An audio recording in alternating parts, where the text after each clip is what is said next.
Welcome, modern day mystics, fellow truth seekers, James and Justin, back again with another reaction, and we have been having some fun lately, and we're going to continue. We got this interesting video here called Every Generation Explained in 15 Minutes, done by the Evaluator YouTube channel. That's impossible. Yeah, I saw this and I was like, man, I'm curious. I want to take a look at this because there's some generations I have a better idea about than others, and you can always learn a little something from these generations. So anyway, won't keep you guys waiting. Let's get into it.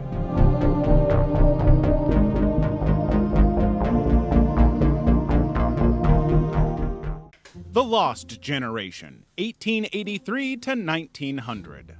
If you were born into this generation, you'd literally be celebrating your 17th birthday in front of the trenches, huddled down with mud covering your entire body as bombs and missiles fly across your head. Well, sadly, it was during this era that the nightmare and horror of World War I was in full swing, and everybody experienced the trauma and death that came with it. A whopping total of 8.5 million people lost their lives in this war, and another 21 million went home with irreparable injuries. As if growing up and losing all your friends and family in a war wasn't enough torture, they were once again hit with the Spanish flu pandemic of 1918 that killed over 50 million people worldwide. Honestly, it was like a morbid game of death, and one thing was bound to kill you. And all these constant L's threw this generation into the early beginnings of the Great Depression, which consisted of a high rate of unemployment, insane abject poverty, and a general sense of hopelessness. These guys were called lost, not because they couldn't find their way home after a wild night out,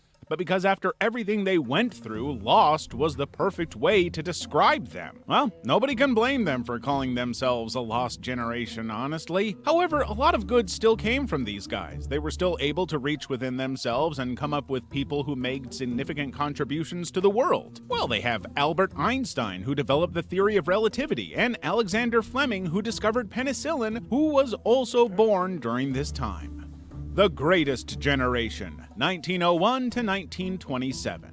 Have you ever seen a movie with the whole storyline based on the after effects of war? You know how there would always be an economic crisis and collapse, and everybody that survived would literally be moving around confused and lost while trying to make sense of what is left of the world? Well, this is exactly what the Greatest Generation experienced throughout their time. Now, after World War I, the entire world was thrown into something called the Great Depression. And if you think what the world is going through now is bad, just wait till you hear how crazy it was for these guys. The Great Depression began with the stock market crash in October 1929, which wiped out millions of investors. You see, the entire economy took a nosedive faster than a seagull spotting a dropped hot dog at the beach. The unemployment rate was as high as 25%, and a total of 12,830,000 people were unemployed, which led to people losing their savings, homes, and widespread poverty and homelessness. And just when they thought life couldn't get any more depressing,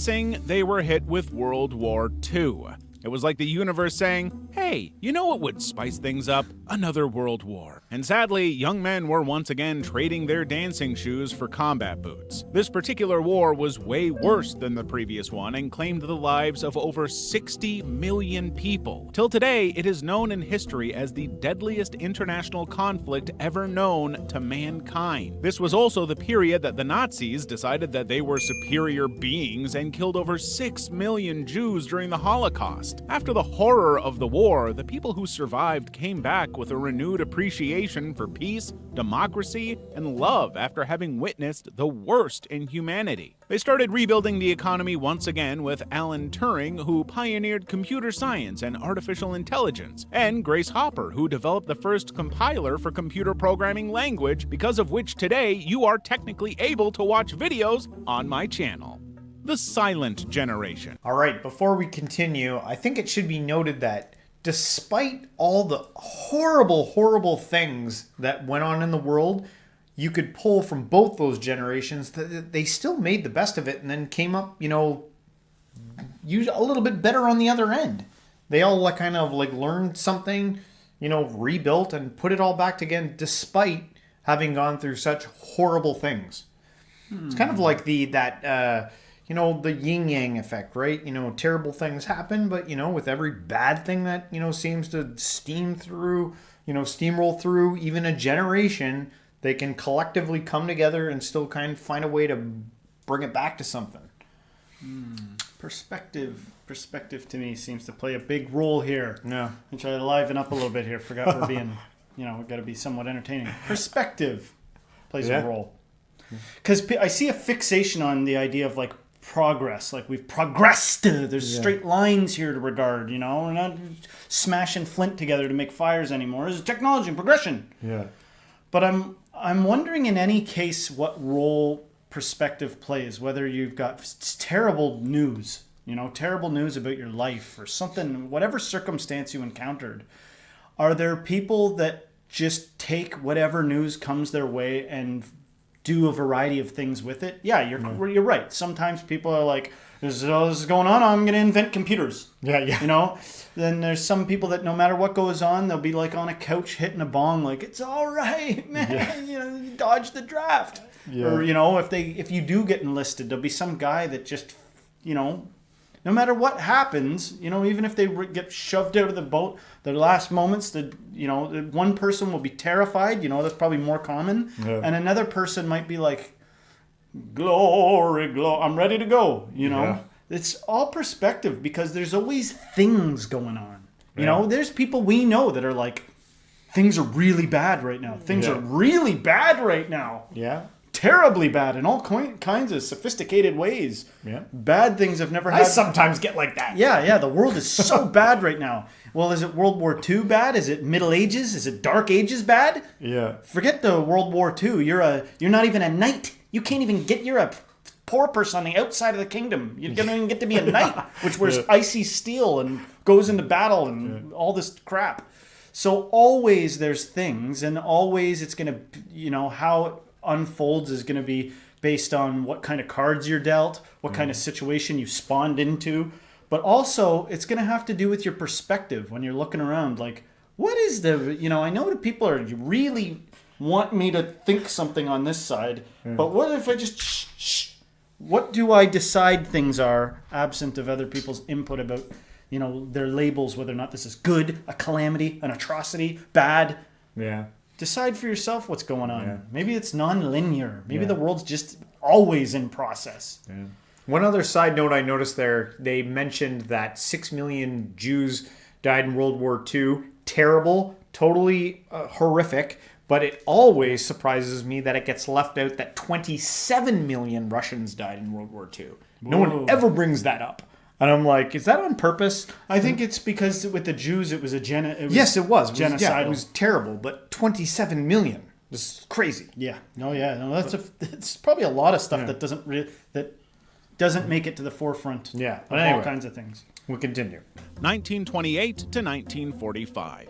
Have you ever wondered why your grandparent is such a strict, disciplined, no-nonsense man? Well, it might just be because they grew up as the silent generation, where the after effects of World War II and the Great Depression shaped their entire lives. If you grew up in this period, you didn't just talk the talk, you would also walk the walk, even in the rain, in the sun, or in the snow, without complaining. Or if you did complain, you did it very quietly. You were born in an era that survived the worst economic downturn, so you were basically the people tasked with making the world better again. Imagine being in school and worrying more about rationing than recess. These guys didn't get to live or experience their childhoods to the fullest because they had to grow up so fast, learn to take responsibility, be frugal, and work hard out of necessity. You didn't do it because you felt like it, you did the work because you had to survive. This is why most people from this generation are super hardworking, strict, and very old-fashioned. You could say they were into vintage before hipsters made it a thing. They became called the silent generation not because they were mute, but because they were modest and didn't whine or complain about anything. While modern social media encourages us to share every meal and mood, the silent generation would have probably seen a post about avocado toast and said,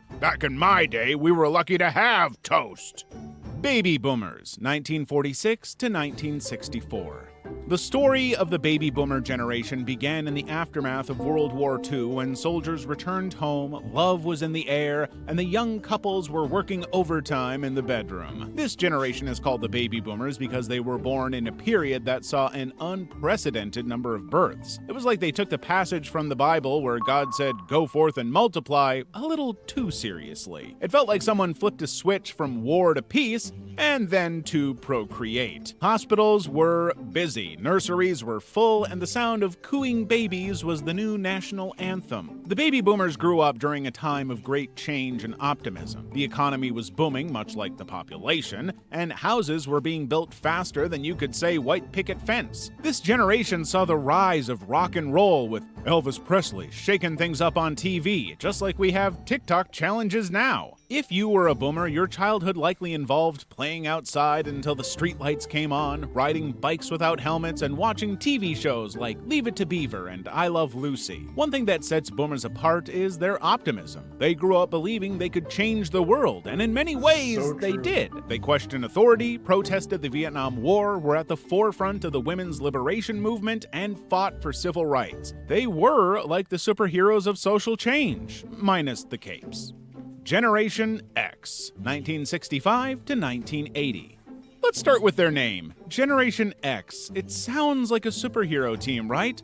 But unlike the X-Men, these Xers don't have superpowers, unless you count their ability to survive without the internet and phones for most of their childhood as a superpower, which, let's be honest, it kind of is. Generation X are the ones who grew up with MTV, the original Star Wars trilogy, and the ever-present threat of nuclear annihilation. In short, they were the guinea pigs for modern pop culture and the end of the Cold War. One of the greatest traits of this generation was their independence. They're often called the latchkey kids because many of them came home to empty houses after school because their parents were busy working. This led to a generation that's self-reliant and adaptable. These guys entered the workforce during an economic downturn and are known for their resourcefulness and resilience. They witnessed the rise of the corporate ladder, but were also the first to truly embrace the concept of work-life balance. They're the generation that said, "Wait a minute, there's more to life than just work?" And then promptly invented casual Fridays and telecommuting. They worked hard and played harder, often simultaneously, and were honestly the original side hustlers,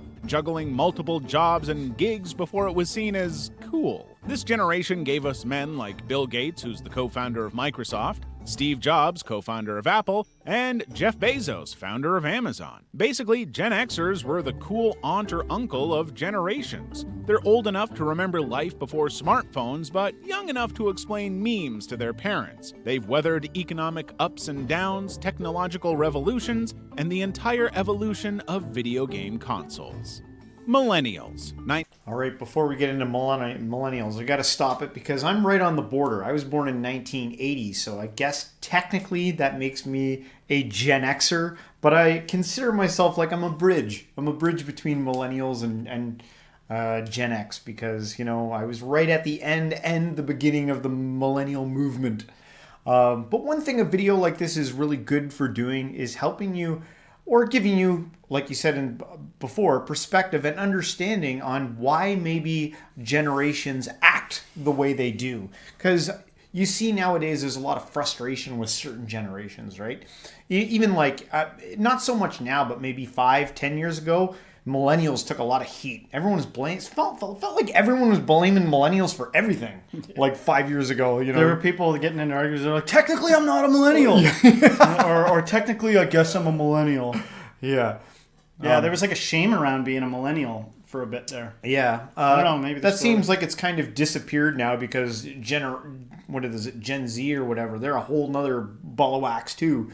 But if you take some time to study the world that these people grew up in and everything that, you know, was going on, it might help you understand, you know, why they are the way they are.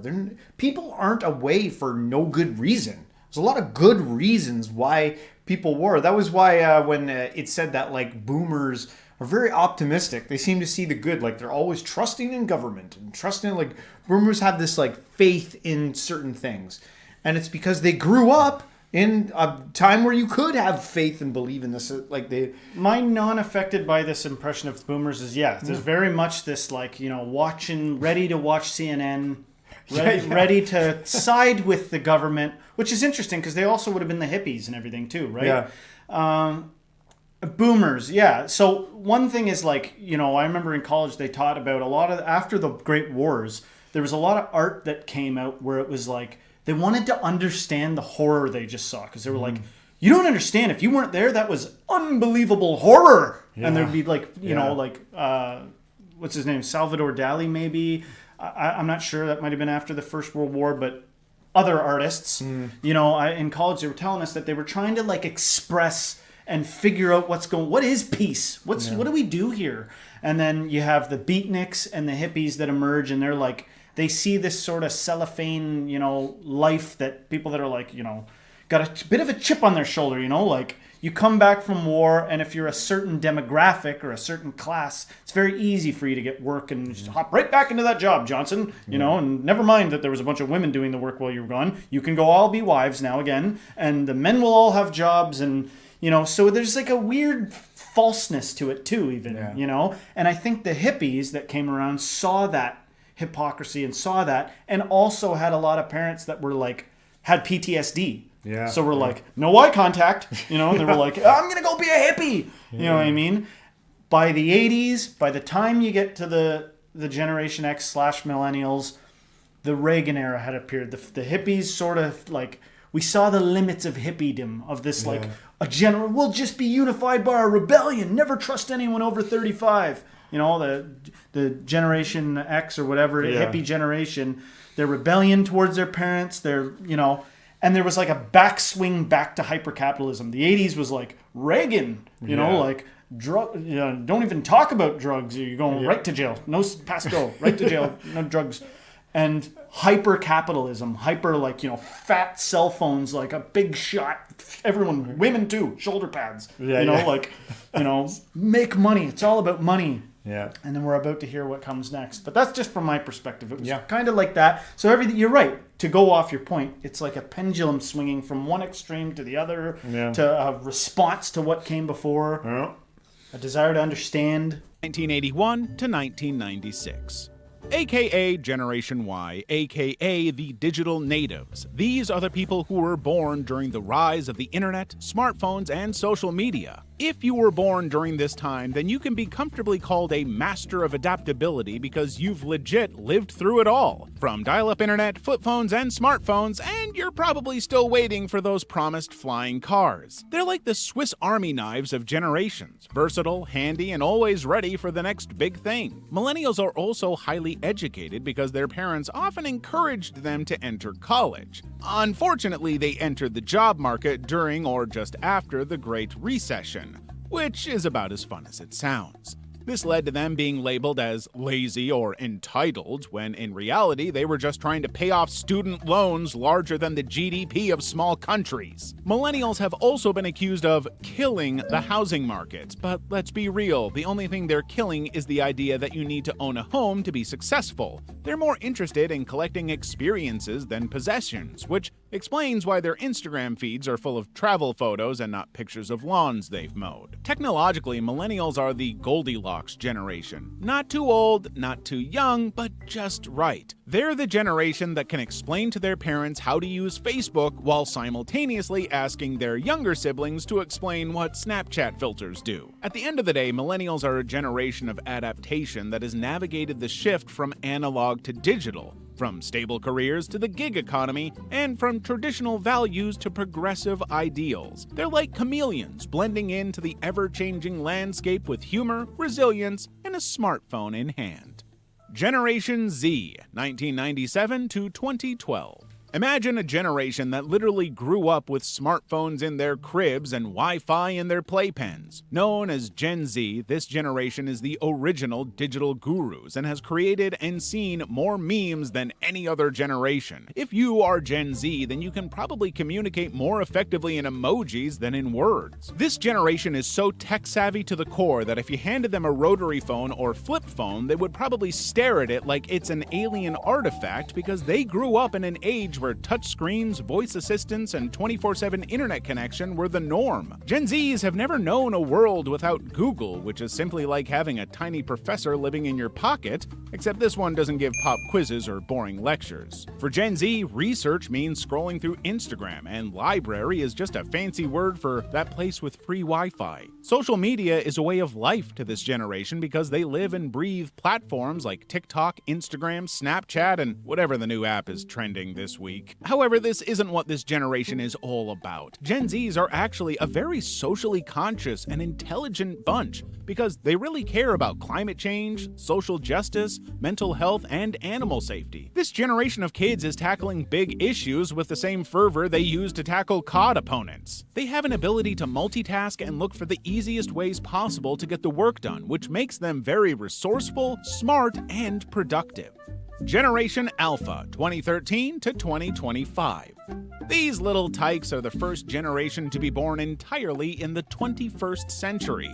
Talk about starting life with a clean slate, or rather a clean touchscreen. They are set to inherit a world where AI, virtual reality, and smart everything are the norm. These kids don't just use tech, they wear it, eat with it, and probably dream in binary code. For Generation Alpha, technology isn't just a tool, it's an extension of themselves. While you might have to learn how to use a smartphone, these kids are practically coding in their cribs. Their toys are smart, their games are interactive, and their classrooms are virtual. Gen Alpha practically came out of the womb swiping and tapping. It's as if their first words were, "Hey Siri," instead of "Mama" or "Dada." They're so tech-savvy that they could probably hack into your smart fridge before they learn to tie their shoes. They're likely to be even more eco-conscious and socially aware than their predecessors, driven by the challenges they see around them. They are going to revolutionize, well, everything. They're the AI-assisted, VR-enhanced, planet-saving superheroes we've been waiting for.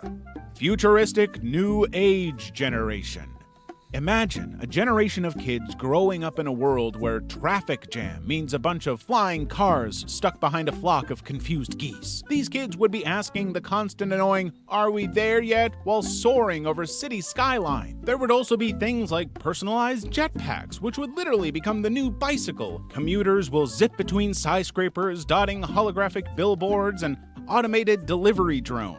I mean, rush hour would basically look like a chia tick baller of human fireflies. These future kids won't have their heads stuck on their phones or in the clouds because there will be Neuralink by this time. If you forgot to study for a test, then there's no need to panic. All you need to do is download the information straight into your brain. Schools would even offer thought loading sessions where students can absorb entire subjects in minutes. Beware though, because daydreaming in class might accidentally broadcast your crush to the entire school. With Neuralink, language barriers would also be ancient history. If you're lucky enough, someone might even decide the language of animals' language, so you can finally know what your cat really thinks of you. This generation would also witness a time when humans would develop colonies on Mars, which would be an exciting mix of cutting-edge technology and age-old problems. Some kids born there would even view Earth's blue skies and vast oceans as exotic travel destinations. Long-distance relationships would take on a whole new meaning when your boyfriend literally lives on another planet. The future generation would look back at this era with a mix of amusement and awe, just like you view the early days of computing and aviation. Things would be so different and yet so much more amazing.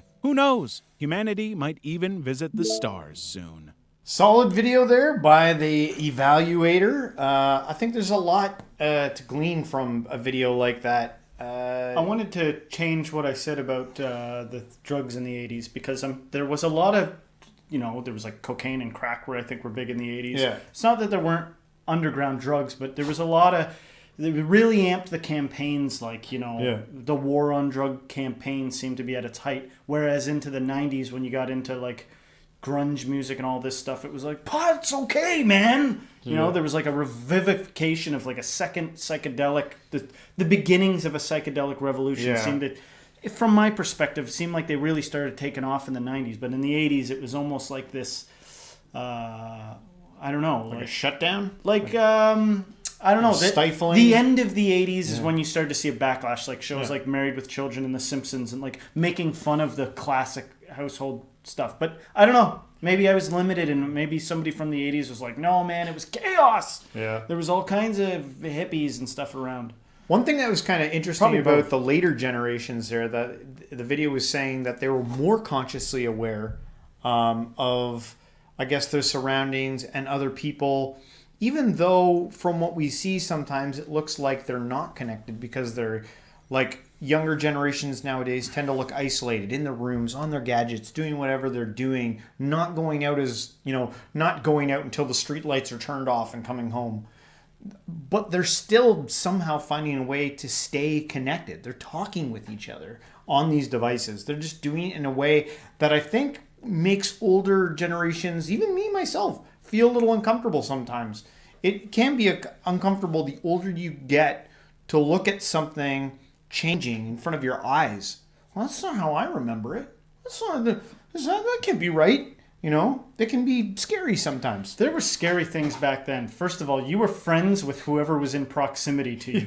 You didn't have no choice. So if you knew Knifey Joe, it was like, please let me stay over at Knifey Joe's. It was like, Knifey Joe's frightens me. It's like, he's my only friend. He's the only other kid on the block. And so you'd sleep over at Knifey Joe's and get into all sorts of crazy shenanigans. Yeah. But as it went from that, I remember in high school logging onto the internet and going right to chatting with my friends. Yeah. You know what I mean? Getting home from school and doing that in the early ages of just that stuff. And desire to be connected to people, being interested on Friday night. Let's go on the internet and see who we can I talk to. I was a little old school, maybe because I was born in 1980. Like, I appreciated all the technology. I loved all the innovative stuff. I love video games. I was kind of a nerd that way. But I still liked a traditional, let's go out and get together. I was more of a, I want to go out and be with people rather than, for me, it wouldn't have felt fulfilling. They're more, it's more sophisticated. It's that, I don't want to isolate anybody that is alone. And it's okay to be alone. Sometimes you're only surrounded by people you don't want to be around, and that's fine. Yeah. If you're going to be alone, be alone. But, you can always go, there should be no limit to who you decide to be as your friend.